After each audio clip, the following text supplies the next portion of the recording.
Hey, Kieran, welcome to the show. As a way of getting started, tell us about yourself.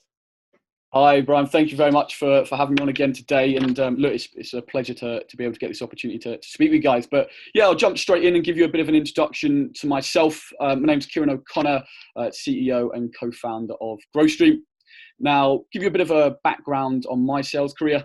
Started sort of at the age of 16. I'll be honest, bit of a norm. I didn't go to university. I decided I wanted to jump straight into the sales career.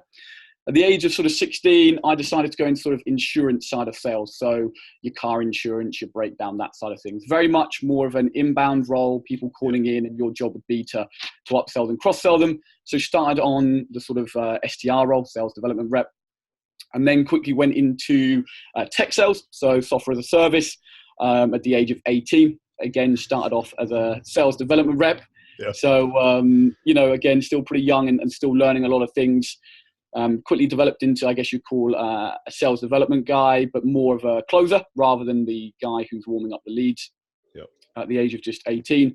Done really well. Loved the sort of online demonstration all the way through to being able to take the card payments as every sales guy would. Done really well there, sort of done $1 million in a year in revenue. And quickly become number one within that business, and then was actually tasked to go to Orlando, Florida from London. So moved to Orlando, Florida at the age of 20. Again, tasked to go to that business and help their sales team, and again sell within the US the same product. This was a point of sale product, so you guys are familiar, POS. Again, done really, really well in the US, become the top sales guy within month 2. Love my time in the US. So yeah, well, exactly. You know, it's one of those where you're a bit gutted it wasn't number one, but quickly developed into top sales guy there within the US. Unfortunately, my visa did run out, so I decided to head back to the UK. A lot of the listeners probably wouldn't know a place called Norwich in the UK. It's certainly in the sticks. So I always say London so people know. Moved to London and then decided I wanted to go into the leadership side of things. Really understand how to manage salespeople, coach salespeople, develop them from a young age all the way up to kind of high performance salespeople. So at the age of 22, went into a sales management role, leading a team of 8 in the UK, building the team up from CRMs to sales strategies. Quickly developing that into a team of 8, as I mentioned. One of the highest performing teams within the industry within year 1. And then again was tasked to become a commercial director and head to Austin, Texas. So, at 23, I was then leading 3 global operations, multiple teams, and really, really loving it and learning a lot. After I finished that role, I thought, it's time to give my knowledge and my expertise to multiple companies rather than going into a full-time role. I then set up GrowStream about 1.5 years ago now. And ultimately what we do is we go into businesses and look at 4 key areas. Number 1 is your structure. So how they're structuring their daytime, their sales team's time, looking at how they handle their leads. So their touch point process, their follow-up, and then their follow-back. So what we've done is we've built a clear four-touch process and that we now go and execute in businesses all over the globe. Of course, mainly here in London. That's where a lot of business happens. So still pretty young, but that's a quick cap. And so are you more on the consulting side, or do you outsource the sales part of it? Yeah, so we're more on the consultative side now. We've really homed in and focused on the 4-pillar process, as we call it, and really going into businesses. And what we always do first is we provide an audit. So we look at their current processes in them 4 areas to really understand what's going on. And then we'll bespoke the package off the back of that, because it's really important for us to understand each individual business rather than a one-fits-all process. Okay. And what do you typically see wrong or egregious?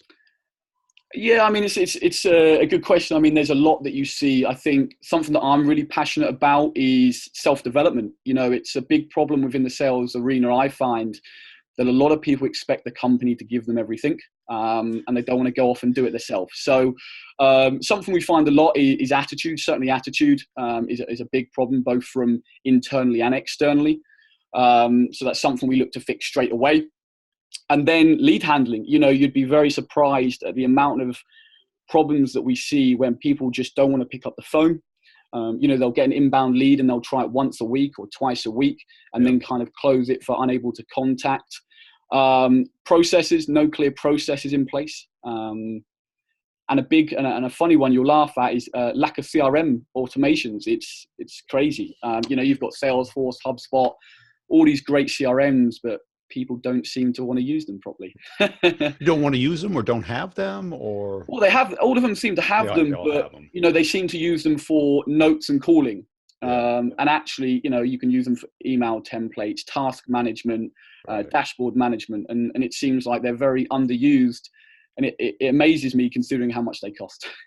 So tell me, since you sold in both the US and in the UK, I haven't sold in the UK, so I have no idea. Well, is there a difference? Massively, yeah, definitely. Really? I find the US customers make a quicker decision, a lot quicker to part with their money and actually invest in the ROI. I find in the UK we're a lot more reserved, a lot more analytical, and we want more time to make decisions before actually pulling the trigger.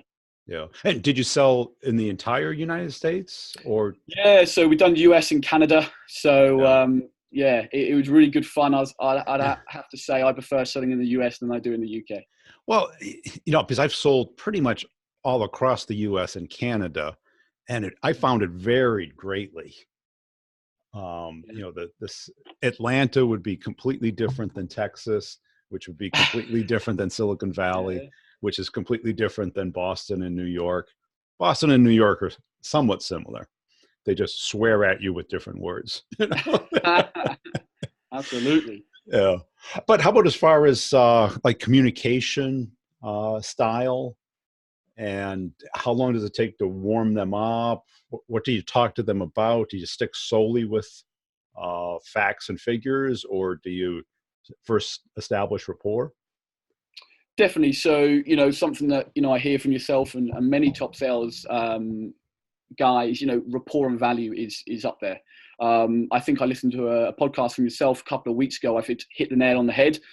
Too many people are wanting to talk about features and benefits too quickly, and don't actually understand the customer or want to listen. I think too many people have forgotten the art of building relationships and actually connecting with individuals rather than just trying to ram sort of information and features down their throat.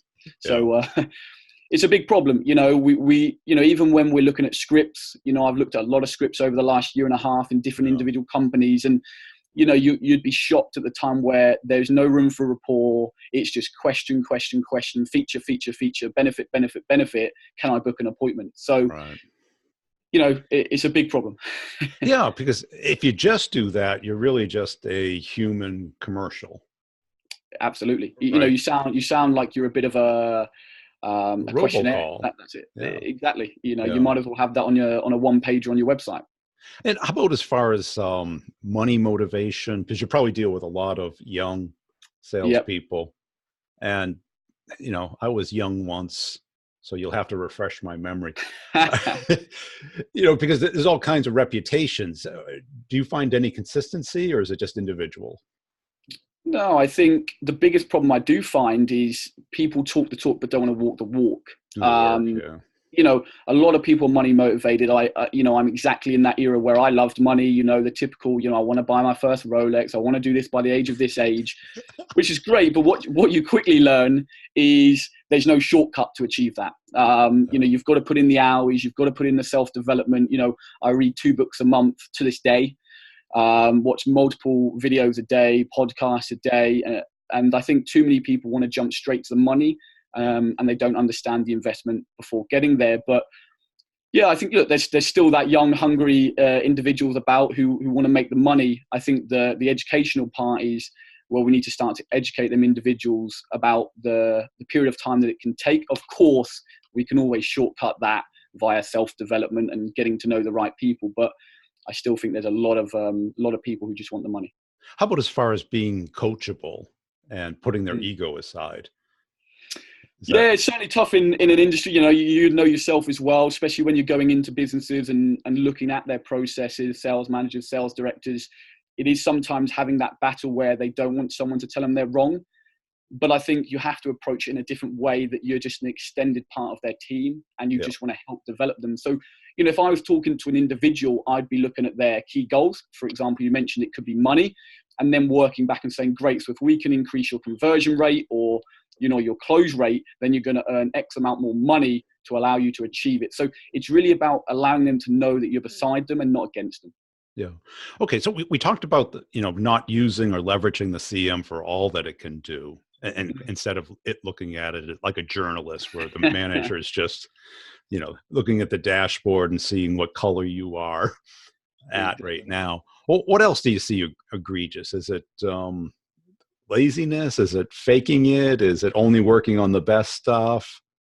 Yeah, I mean, you've got a lot of laziness. It's a big problem in today's society where, they go online and they see these videos and they get pumped up about how they're going to become a top salesman within a month and 2 months. And, from the get-go of being in sales. And, people just want the juicy leads. You know what it's like. A lead comes in from the website and a lead comes in maybe from a third party. That website lead gets, 20, 30 times more attention than the other one. The biggest problem I find in today's sales is there's so many inbound leads that people kind of pick and choose. Back when I was cold calling and I was calling off lists and having to really work hard, it seems like there's not so much of that these days. So, right. Yeah, but I think marketing has, since they're incentivized by leads, they produce content that attracts the most people, not qualified candidates. Absolutely. Right? Yeah. So they have a very broad, and I see there's a very famous company that does that. And that causes a problem because it's not a lead. It's really just a contact. Absolutely. And today, especially in B2B, we know who should be interested in our stuff. Right? Yep. Yeah. Absolutely. What do you recommend or coach as far as outreach? What sequence or channel or style? Yeah, it would really depend on the business. Yeah. If someone's selling a sort of low product, for example, I mentioned in the EPOS game or something like that, there's a lot of leads that are coming into their CRM. You go on Google and you type in EPOS or something like that. So, I use a lot of verticals. First of all, obviously, you're going to use your email, your CRM, your text messaging platform, linking that in with things like your LinkedIn, and then obviously going in and finding alternative numbers. To come back to a comment earlier, you mentioned about laziness. Something I see so common about is not going and finding alternative numbers. Going on their website, going on their LinkedIn, just, this number doesn't work, you must not be interested, dead. So to answer that question, I look at every vertical and look at how that can all play together. LinkedIn is obviously massive these days. A lot of people on LinkedIn. So first of all, you'd go look, the number that you've got on there in the email, then look for alternatives, then look at LinkedIn, then look at alternatives into the business to get to that decision maker. So it's really just a funnel of all of them put together. Yeah. But to answer your question, it would depend on the company of which way I'd go about it. And a lot of people sell things that are very time oriented, meaning that people will look long before they need. Yep. Right. It might be, say, like a summer house or something. You might look for years before you buy one. And I think a lot of sales reps think if they're not buying this month, this quarter, they're not interested. It's just a matter of time, or you can accelerate that. And people are looking for very short-term, quick hits. Yep. Yeah. Yeah, so it's something we talk about, in the follow-up process, in a lot of the talks that we do and a lot of seminars that we do. It's kind of that final thing, that follow-up process. And we say it's something that no one wants to talk about. And we see time and time again. My biggest deals took me 2 years to close. Yeah. And it's so important because you need to stay at the forefront of their mind. At the end of the day, a lot of teams, you know what it's like. You go into a month, you're back to zero, and you're like, right, what do I do? Whereas if you'd have kept building that pipeline of them slower burners, each month you've still got stuff to go back to. So it is something, especially in the UK, that I see a lot, that people don't want to put in the work. They just want the quick wins. And actually they become very lazy. They don't book follow-ups. If we're talking about, for example, a summer house and, we've shown you around, I've really shown you the value, shown you my knowledge and becoming an expertise in that industry and shown you I can help you. I want to book a next step. You're not looking right now, that's fine. But I need to book a next step with you to understand what's going to happen between now and then. Right. And keep at the forefront of your mind. We use the analogy of Formula One, right? It's about staying in pole position. If you're in pole position and then you're letting your competitors overtake you, you're just shooting yourself in the foot. So it's something we talk about all the time. Engaging with them on LinkedIn, sharing their comments, liking it, just staying at the forefront of their mind. So when they are ready, hopefully you've done a good enough job to say, you know what, I trust that guy. He was fantastic. We need to speak to him. That's it. Because I always think that what I found is one of the number one skills of great salespeople is they can have conversations with a client that doesn't have to be about the product. Yeah. And it doesn't have to be about baseball or football or the weather, but it's something that's of interest to the client so that they want to talk with you. They don't have to talk with you. Yeah, they don't feel like they're being pitched every 5 minutes. That's the biggest. Yeah, because that follow-up or that next meeting scheduled is key. Yeah. But it has to be value to them. Definitely. And I think too many times, like we said earlier, salespeople want to talk about them, benefit to them, but don't actually want to understand the client. Now, of course, some of that will be talking about their favorite football team, baseball team, and all of that good stuff. But, you need to be able to connect with them on a level and understand them. Whatever they care about. Yeah.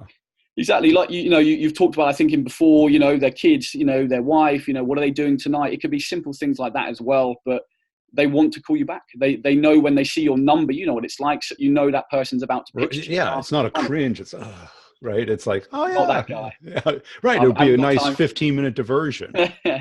Exactly. And I think too many people don't think about that. Yeah, and I always, when I did on-prem training, I would be like, if you can't hold a 30-minute conversation about their role in their industry, you're not a professional salesperson. And you don't have to know it that much. You have to have great questions, curiosity and interest-based questions to get the other person talking.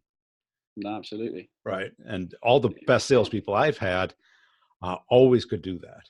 When you saw their number, you wanted to talk with them. They were interesting and interested in what you were doing. Yeah. Have you found trying to teach this outward mindset, the curiosity and the interest, is that hard when people are just getting into sales? Definitely. I think too many people just they're like, well, how can I close it? How can I close it? Right.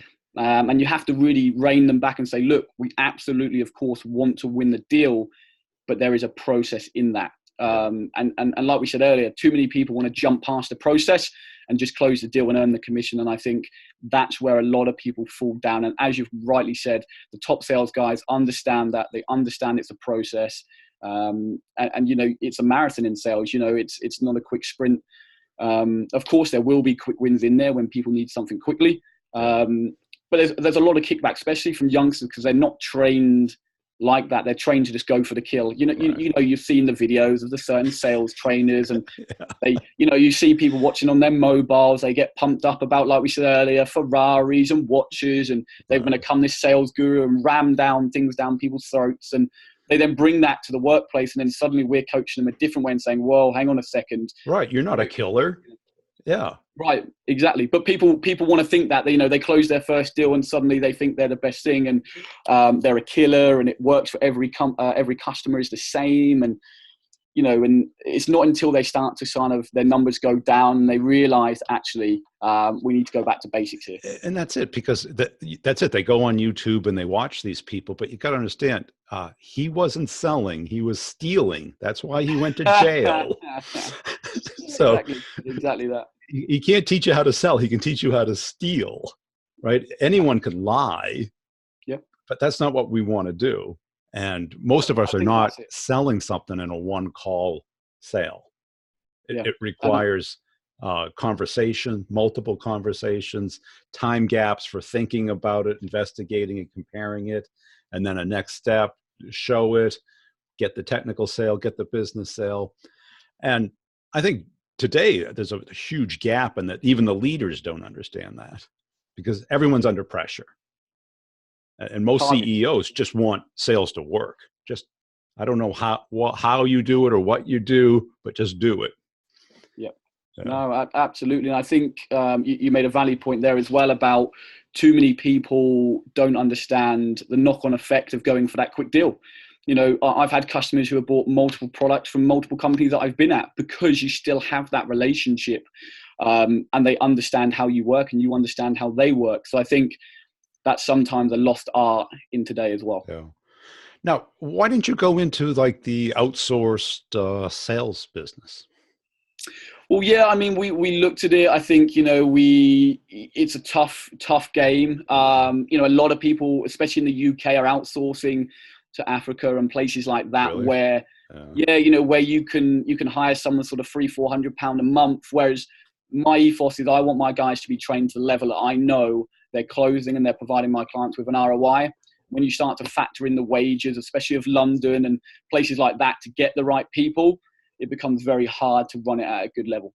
Yeah. Is it more expensive than the US? Do you know? Or In terms of salaries and stuff? Yeah, I mean, definitely. I think it really depends on where you are. When I worked in the US, there was a lot more flexibility in the US and a lot more, you could work across the US and find great salespeople all over the US. You had less stringent HR processes, notice periods, things like that. So it was a lot,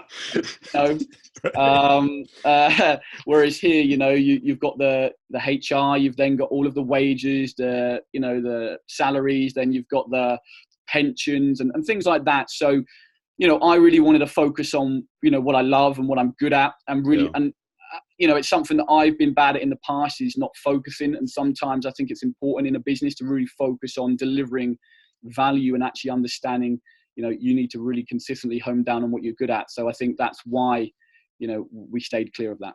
But you're still kind of limited by how many hours you have, right? So that's our biggest challenge right now as a business. Certainly my biggest challenge, there's not enough of me, as we know. A lot of consultants will work typically on a day rate or a project rate, which means you're obviously limited. There's only a certain amount of days in a month. So of course, moving forward, my goal would certainly be to go into writing books and more webinar-based training and things like that. But I think, the early days, you really need to put in the work and get in front of the clients and deliver the value. And as you can see, you've got a great brand, got hundreds of thousands of followers. And, once we can get to that level, then I think that's when we can start to adapt the model. Yeah. And where do you see it taking? Just hiring more people, or just more online? My goal would be, first of all, putting it more online and building the brand of the business, and then looking at maybe a sort of franchise model where you can have sort of a trainer in each area of the UK who's responsible for that area, all built on a certain course and delivering a certain way of doing things. So that's the goal. It's a learning curve, of course, going from working in a business as a commercial director and sales manager to being responsible for marketing, finances, taxes, hiring, it's a lot. And delivering. So, it's been a learning curve. And I think that's where people like yourself and me, we love what we do because we throw ourselves in and we adapt and we learn. And it's something that I say to people time and time again, don't see it as failing, see it as learning. And make sure you're putting yourself out there.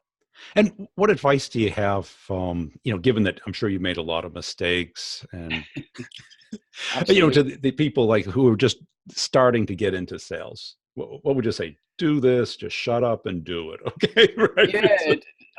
Earn your credits. Don't just do the 9 to 5, 9 to 6s. I know there's a lot of taboo about this work-life balance, and work is different to life. It's something that drives me crazy. Look, I put in 18 hours a day. I still do. It's 8 years later. I read 2 books a month. I watch podcasts. I go to meetups. I go to networking events. I'm constantly wanting to learn and get better. So my first thing is don't believe everything that's online. You've got to put in the hours. And then the second one is self-develop. Really, really self-develop yourself, not only inside of work, but outside of work. Biggest thing that I've found useful is coaches, first of all. It doesn't matter whether you're a sales coach or not, you still need a coach. I've got coaches. I have business coaches. It really does fast track your progression. I'm 24, I've done well, but I'm still not happy. And there's people that just think that was easy and you kind of just jump there. So mentoring, coach, and then putting in the hours and self-developing, they'd kind of be my top 3 tips. Yeah, because I always talk about working smart and stuff, but I still put insane hours in. Exactly. Right? It's not like that 4-hour work week mentality.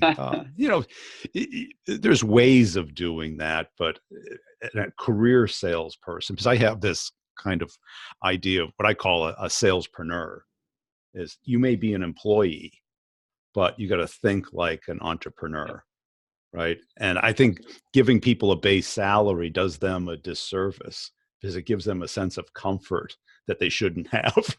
Right. Yeah, 100%. I think too many people think literally about their job role. It's something actually we're really passionate about. I have people come to me and they're upset or they're having a bad month, and they say, but I'm just a sales exec here and I'm not doing very well in life. I'm like, well, hang on a second.